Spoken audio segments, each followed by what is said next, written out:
How about another joke, Murray? No, I think we've had enough of your jokes. What do you get I don't think so. when you cross I think a we're mentally done ill with your loner jokes. with That's a it. society that abandons him and treats him like trash? Call the police, I'll Gene. tell you what you get. Call the police. You get what you fucking deserve. When we read books or watch movies, we naturally want good to win, and waiting for Harry Potter to save the world from Voldemort. Frodo will destroy the Ring of Power, and Luke Skywalker will defeat Darth Vader.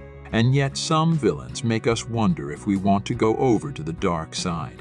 The Joker is a lot more interesting than Batman, and you probably like Loki more than his positive brother Thor. We may not root for negative characters, but many of them evoke a spectrum of emotions from sympathy to respect. So why do we fall for villains? We'll tell you in this video. We're not villains, of course, and we don't have cookies, but we're interesting too. Look on the bright side, subscribe to the channel, and like this video. They say there are 5 stages of grief: denial, anger, bargaining, depression, and acceptance.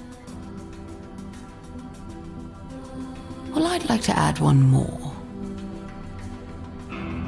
revenge. Right now in pop culture, a lot of antagonists are getting second chances. We see familiar stories told in the name of villains, and from their point of view, things look very different. So we're reacquainting ourselves with Maleficent, the Joker, Cruella, and many others. They used to have no backstory, no understandable motives, and no well-defined characters. They were just evil and wanted to enslave the world for no particular reason. Of course, such characters are difficult to empathize with and are more likely to cause hatred or irritation. Therefore, modern writers have thought about how the villains became villains, what influenced them, and what guides them now. They have become not just cardboard, but living people. They show emotions, they have their own experiences and backgrounds. Often we can see that their past has not been easy, and difficult circumstances have somehow forced them to choose the dark side. We can empathize with such characters because they are understandable to us. We can imagine ourselves in their shoes. So that is how empathy works. The modern definition of this word was given by Freud. Empathy means that we put ourselves in the place of another person and try to understand him by comparing his condition with our own. This is only possible if the character has any emotions at all. Think back to the Hercules cartoon. Hades is a great example of a living antagonist. He's a god, but he looks like a normal person. He makes funny jokes, feels embarrassed, gets scared, and gets angry. In short, he behaves emotionally enough for us to see him as a living person.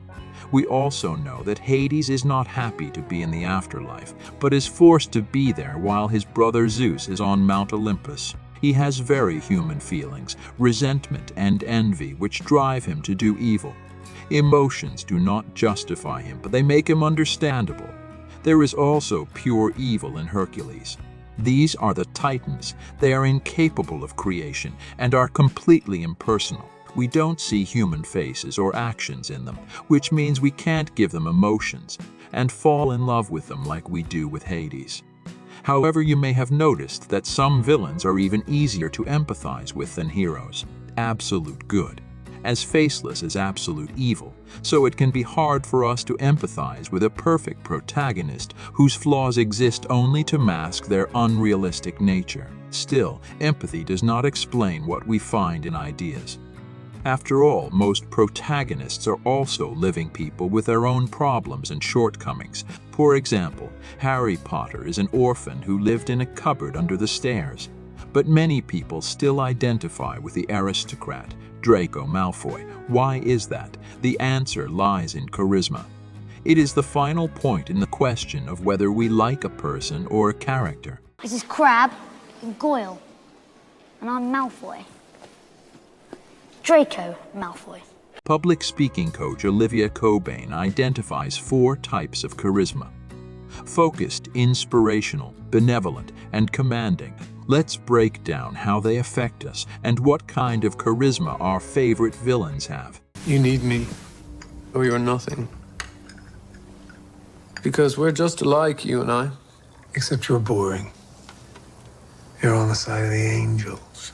charismatic person speaks very little, but listens a lot. This kind of listening is called active listening in psychology. We see that our words are really interesting for the other person. He asks leading questions, focuses all his attention on us. He is ready to delve deeply into our problems. He cares about our feelings. Do you mind if I get that? Only please. It may seem that such behavior is not characteristic of villains, but it isn't. After all, to come up with a really good cunning plan, you have to study the enemy thoroughly. That is, the villain is really interested in the hero, so they often become loyal enemies, inseparable. Think Batman and the Joker, Sherlock Holmes, and Moriarty. Another villain with this kind of charisma is Kylo Ren from the Star Wars sequels. He rarely talks about himself, but he is very interested in Rey. So he is the one she comes to when she is facing darkness, because he is always ready to listen to her and support her. In such a situation, anyone would feel important, which means that her trust in him. Because of this, Rey falls into a trap, but still continues to trust him, hoping that he will come to the light side. And if you like that kind of charisma, you hope with her. What is the house of Rohan but a thatched barn where brigands drink in the reek and our brats roll on the floor with the dogs? The victory at Helm's Deep does not belong to you, Theoden Horsemaster. The character of a person who inspires with charisma may be far from ideal, but that does not matter to us because he is a great speaker, able to inspire with words alone. Such people are able to motivate, energize, and lead. They radiate confidence with such force that we follow them like a Pied Piper, turning off critical thinking for a while. History has known speakers who could rally an army behind them.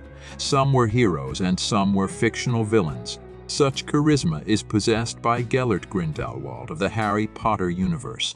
I wish you were working with me now, towards a world where we wizards were free to live openly, to love freely. In Fantastic Beasts, we see that he has indeed infected many wizards with his ideas. Such villains can even make us wonder if their plans are so insidious, or if there is some common sense in them after all. Interestingly, the main villain of Potteriana, Voldemort, is not of this type. He did not try to inspire people, he just intimidated them. Us little guys really need to stick together, right? Like glue. Good one, yeah. Just call me if you ever need anything, okay? You've always got a friend at City Hall, Judy. All right, bye-bye. Thank you, ma'am. Benevolent charisma is considered the most effective, and it is quite easy to learn. It is the charisma of a friend who believes in you, supports you, and is always there when you need him. However, do not confuse this behavior with envy. Such people are attractive simply because they demonstrate strength and stability along with benevolence. This is the same boss who will certainly be interested in how your grandmother is feeling during a meeting about deadlines. Behind such a mask are often sudden villains, the very ones no one ever thought of. And in the finale, it suddenly turns out that they were on the dark side all along. For example, in the Zootopia cartoon, Judith the rabbit has frequent contact with assistant Mayor Bellwether.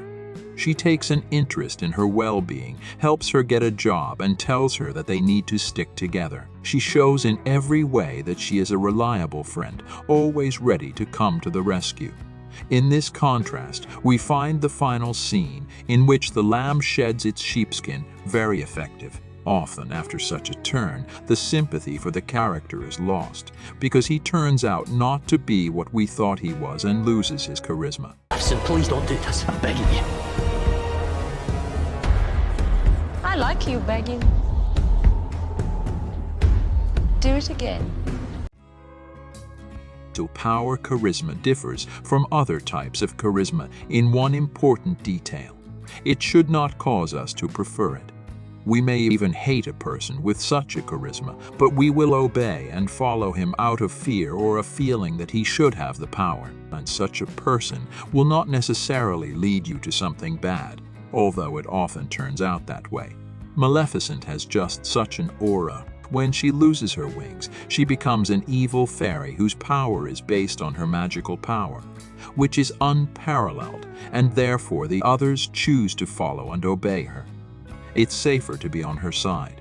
Draco Malfoy also has a charisma of power, and although his power is that he can tell his father everything, it works. He knows he has power, and others feel it too.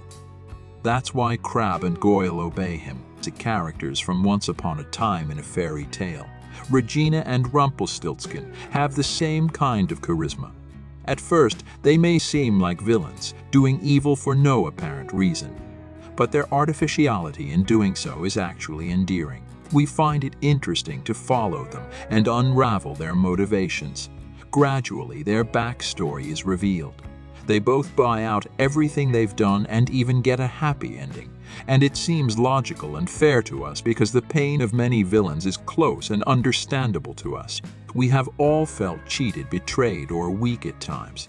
It didn't break us and we didn't become villains. Still, we want to believe that every mistake can be fixed, and some villains give us hope that there is good in everyone and that everyone can change. Who are your favorite villains? Write in the comments.